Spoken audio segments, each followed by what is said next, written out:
de ce point de vue. Ce scénario futur, il prévoit une transformation importante de la structure des éditeurs. Je crois que c'est une transformation aussi de la structure économique. Les coûts devront être reconstruits de façon complètement différente. Il y aura des interventions du point de vue du personnel.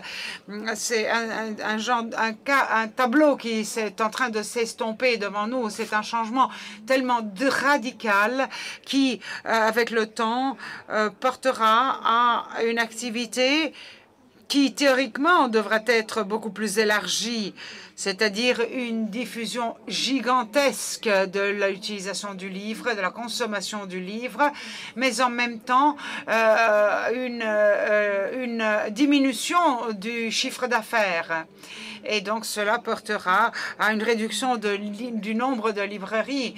Je vois beaucoup d'amis libraires dans la salle, mais je suis désolée de devoir être aussi pessimiste. Mais si je regarde à ce qui se passe aux États-Unis, dans les grandes chaînes de librairies, il y a effectivement une réduction du nombre de librairies traditionnelles. Mais ceci ne pourra que tirer son origine d'une croissance effective.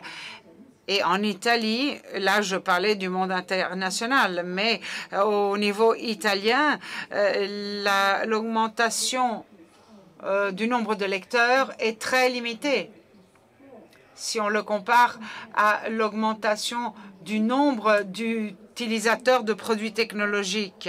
L'Italie adopte la nouvelle tablette, le nouveau iPad qui sort sur le marché immédiatement, mais en même temps, il y a une résistance à l'achat de livres en papier et même de livres numériques, parce qu'il n'y a pas eu un développement aussi important ces derniers mois. Il y a eu une offre importante de la part des éditeurs sur le marché numérique. Alors là, c'est une contradiction qui, à mon avis, mérite d'être mise en exergue. Je ne sais pas si dans certains pays de l'Amérique latine qui peut-être se rapprochent de nous, la situation est semblable. Nous bien. Oui, je crois qu'il se passe un peu la même chose. Les gens s'émotionnent avec les nouvelles technologies, courent acheter ces nouveaux instruments, surtout les iPads. C'est peut-être le nouveau développement qui s'est vendu le plus récemment. Il y a un phénomène au Mexique, c'est la vente de livres papier à travers Amazon. C'est un phénomène intéressant dont on n'a pas parlé. C'est une vente en ligne, mais du livre papier à travers Amazon. Et je crois que la plupart des pays, peut-être à l'exception de l'Argentine, pour laquelle peut-être il faudrait faire un discours un peu différent par rapport au reste de l'Amérique latine. La plupart des pays d'Amérique latine ressentent beaucoup des pressions de l'Amérique latine. J'étais à Nueva York, à Books for Medico, où on vendait surtout des supports.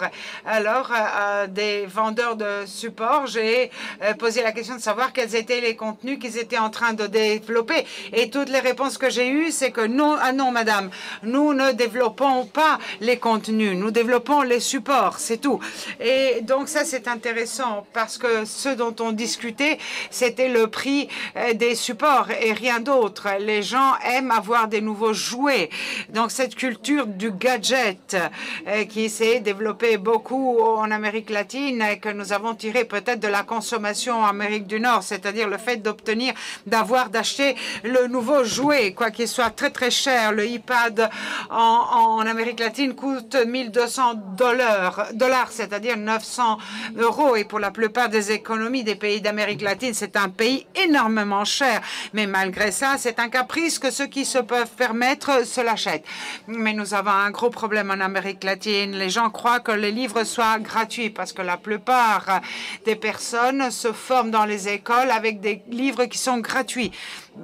Et ceci, évidemment, pose un double problème parce que non seulement le livre, ils vont le pirater de la page web, mais ils croient que c'est leur droit parce que c'est ce qu'ils ont appris, ça leur a été enseigné. Donc, il y a de gros problèmes qui méritent d'être résolus en Amérique latine, qui touchent aussi les livres papier. Ceux qui sont amoureux de la lecture tombent de plus en plus amoureux de la lecture. Et il faut augmenter l'accès à la littérature de qualité à des prix accessibles, comme l'a dit Cavallero. Il y a une chose qui est importante, qui m'attire beaucoup, c'est-à-dire savoir ce qui va se passer avec les fétichistes du livre, c'est-à-dire les gens qui collectionnent les signatures des auteurs, les grands auteurs. Comment est-ce que l'auteur va me faire une signature dans mon iPad? Ça se fait dans le livre papier, ça. Comment est-ce qu'il peut le faire sur un iPad? De mi autore o mia autora favorita. Cosa devo fare? Chiaro, me lo permites. Mentre sto traducendo. Conecto a lo que decía Marco. Donc pour ce qui est du fétichisme, je voudrais revenir à ce qu'a dit Marco. En effet, je ne pense pas que les livres vont disparaître entièrement. Certains ont dit que Borders était en train de disparaître à cause de l'e-book, mais ce n'est pas le cas, en effet, au cours des dernières années. Borders a eu un stock d'invendus absolument considérable. Et ce que nous voyons aujourd'hui, c'est que dans un grand nombre de pays, eh bien, nous assistons à cette tentative de relier l'e-book au livre physique pour asseoir une certaine portabilité. Et je ne sais pas exactement comment relier ceci à l'idée de fétichisme. Je n'ai pas le boule de cristal pour prévoir l'avenir. Pensons aux livres audio, par exemple. Un grand nombre de personnes aux États-Unis utilisent le livre audio. En effet, ils écoutent des romans en voiture, par exemple, et achètent un grand nombre de supports audio pour les livres. Et je ne suis persuadée que les livres ne disparaîtront pas, bien entendu.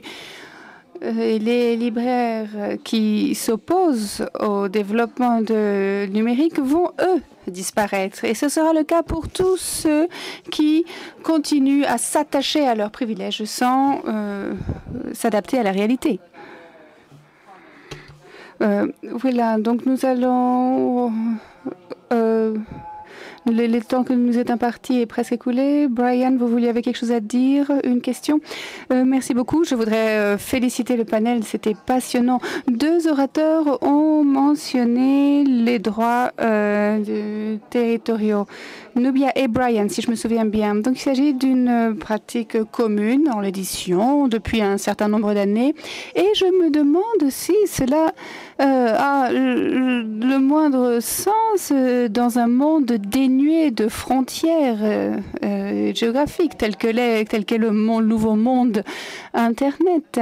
Et donc, comment est-ce que les éditeurs dans les pays en développement pensent-ils être affectés négativement par cela? En effet, il est très difficile de protéger un territoire dans ces conditions. Qu'en pensez-vous? Eh bien, je pense que c'est un couteau à double tranchant ici, parce que d'un côté, il s'agit d'un enjeu. Notre président nous l'a dit, qu'un grand nombre de livres lus chez nous viennent de l'étranger. Donc l'industrie locale n'est certainement pas développée à sa pleine capacité. Et ceci commence à constituer un environnement concurrentiel où le livre local a un espace de croissance. Et je pense que les éditeurs vont devoir gérer cette nouvelle situation. Mais les éditeurs locaux ont également cette opportunité de dire « Attention, il est de plus en plus difficile pour les personnes qui importent des livres internationaux chez nous. » Et cela va sans doute nous permettre de nous concentrer pour générer du contenu. Merci à tous. Malheureusement, le temps qui nous est imparti est écoulé. Nous devons clore cette première moitié de journée. Merci à chacun d'entre vous. Merci à l'UNESCO pour nous avoir donné cette occasion d'échange. Et je vous rappelle que les travaux reprennent à 14h30. Merci, à tout à l'heure.